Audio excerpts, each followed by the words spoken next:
નમસ્કાર, તમે જોઈ રહ્યા છો Gujarati news YouTube channel. Viral video અને તાજા સમાચાર જોવા માટે અમારી આ ચેનલને સબસ્ક્રાઇબ કરો. હું Prahlad Damodardas Modi, Gujarat fair price of and kerosene licence holder એસોસિએશનનો પ્રમુખ. અત્યારે હાલ સામાન્ય રીતે જોઈએ તો અછત જેવું છે નહીં, પરંતુ વિરોધ પક્ષ દ્વારા અશાંતિ ફેલાવવાનો એક પ્રયત્ન થયો છે, જેના કારણે આમ જનતા હેડેકમાં છે, જેના કારણે આપણને અછત જેવા દર્શન થાય. સરકારે ઘણા પગલાં લીધા છે. હું અત્યારે જ વડોદરા કલેક્ટરશ્રીને મળીને જ આવ્યો છું.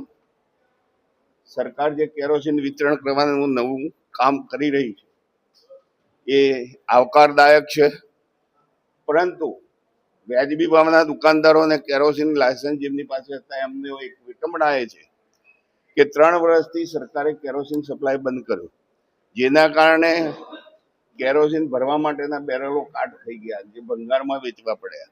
આજે સ્ટોક કરવા માટેના સાધન નથી.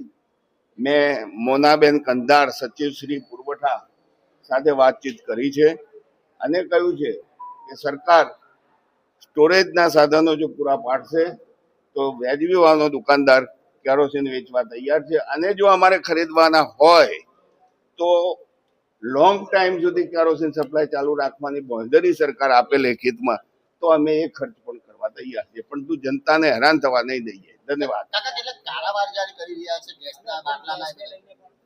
મારા ધ્યાનમાં તો નથી આવ્યું, છતાં જ્યાં જ્યાં પકડાય છે ત્યાં સજા થવાની જ છે, એમાં કોઈ શંકાને સ્થાન નથી.